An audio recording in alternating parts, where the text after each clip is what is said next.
Assalamualaikum warahmatullahi wabarakatuh. Selamat sore. Halo semuanya. Perkenalkan nama saya Tri Rahmawati Taher. Saya merupakan mahasiswa Teknik Perminyakan angkatan 2023 dengan NIM 202398020. Pada kesempatan ini saya akan menjelaskan mengenai work breakdown struktur atau WBS, mulai dari pengertian hingga bagaimana menghasilkan WBS yang efektif dan siap digunakan. Jadi untuk yang pertama, izinkan saya untuk menulis poin-poin yang akan saya bawakan pada kesempatan kali ini. Jadi berikut ini merupakan poin-poin yang sudah saya tulis tadi. Di sini yang pertama yaitu pengertian WBS. Jadi WBS merupakan metode untuk membagi pekerjaan proyek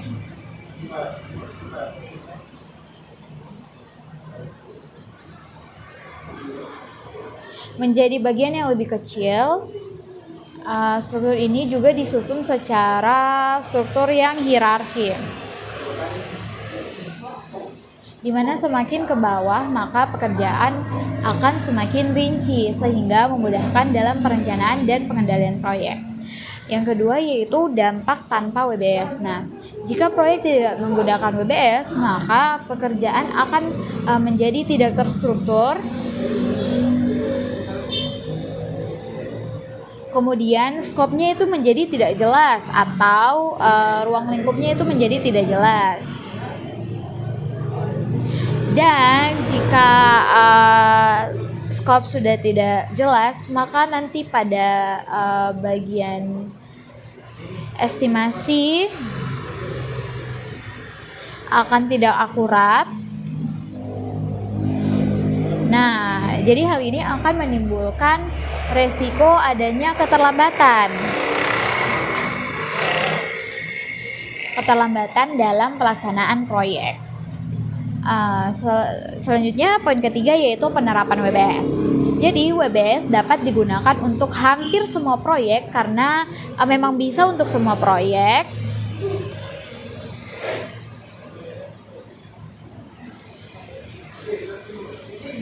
Dan sifatnya juga fleksibel.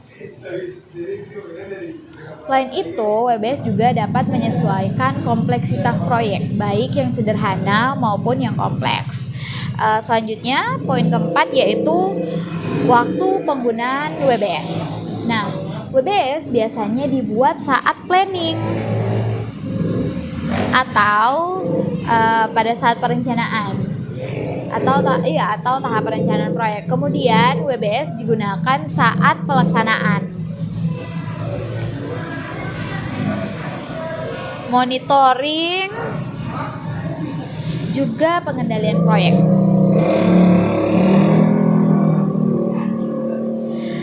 Poin kelima yaitu pihak terlibat. Nah, dalam penyusunannya terdapat beberapa pihak yang terlibat dalam WBS sendiri yang akan terlibat. Yang pertama yaitu tim proyek dan project manager.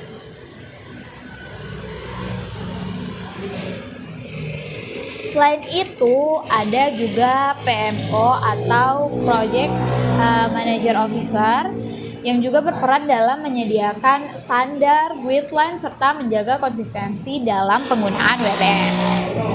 Pada poin ke-6 yaitu pembuatan dan update WBS. Jadi dalam pembuatan WBS digunakan proses decomposition, yaitu dengan cara memecah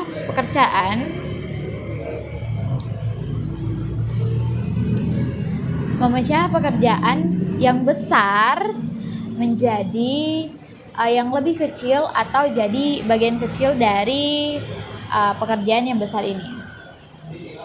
Nah, penyusunan ini biasanya berbasis deliverables atau hasil, sehingga fokus pada hasil yang ingin dicapai. Nah, selain itu WBS perlu dilakukan update jika perubahan seperti skop berubah. Update jika skopnya juga berubah. atau recruitment atau kebutuhannya juga berubah agar tetap sesuai dengan kondisi di dalam proyek. Baik, kita lanjut pada poin ke-7 yaitu struktur. Jadi WBS disusun dalam bentuk struktur atau hierarki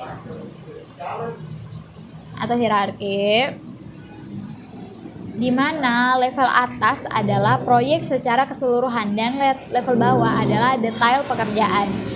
Jadi setiap bagian memiliki WBS ID dan menggunakan numbering system untuk memudahkan tracking dan pengelolaan pekerjaan. Yang selanjutnya yaitu ada komponen WBS. Nah, dalam WBS terdapat beberapa komponen seperti komponen dibagi menjadi dua dulu, komponen dan elemen. Nah, bagian terpentingnya adalah work package, yaitu unit terkecil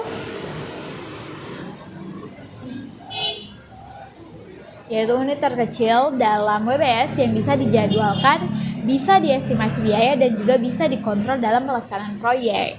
Jadi di dalam WBS untuk diperkecil sendiri tidak boleh terlalu umum dan juga tidak boleh terlalu detail. Nah, bagian terkecil dalam WBS yang sangat pas itu adalah pada saat sudah menjadi work package, di mana work package ini berarti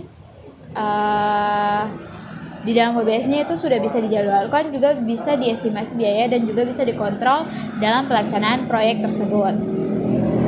Selanjutnya, poin ke-9 ada decomposition dan juga batas. Nah, jadi proses decomposition ini dilakukan dengan pekerjaan yang dipecah bertahap dengan tujuan agar mudah dikelola.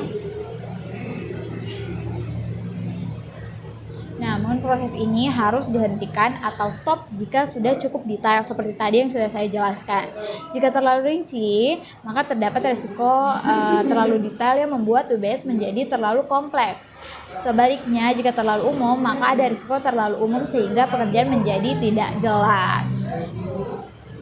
Nah, selanjutnya yaitu ada prinsip dan juga evaluasi. Jadi dalam WBS terdapat prinsip 100% rules yang berarti semua scope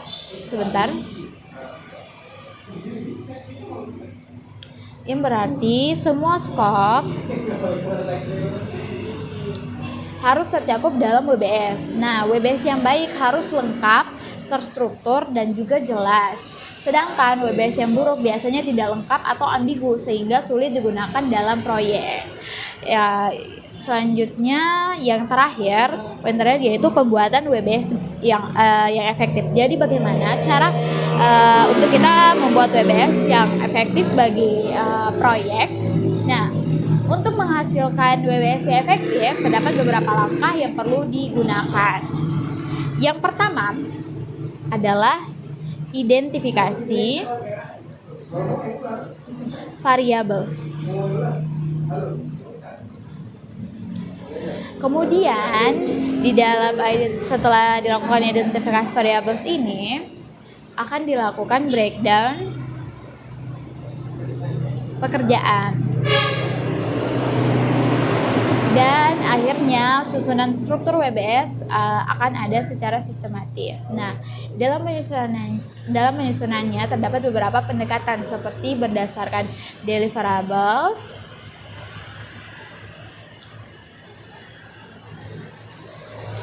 project phase, subproyek, lokasi geografis, maupun divisi atau departemennya. Nah, WBS juga dapat ditampilkan dalam berbagai bentuk representatif seperti tree diagram, outline, dan juga tabel. Selain itu, terdapat juga tools dan teknik baik secara manual maupun menggunakan software project management. Untuk memastikan konsistensi dalam digunakannya template WBS, contohnya guideline organisasi serta standar PMO dalam proses pembuatannya. Nah, Dengan mengikuti seluruh proses tersebut, maka akan dihasilkan WBS yang efektif dan siap digunakan dalam proyek. Demikian penjelasan mengenai work breakdown struktur dari saya. Mohon maaf jika terdapat kesalahan atau penjelasan saya belum cukup jelas. Saya mohon maaf dan terima kasih untuk menonton video penjelasan WBS ini.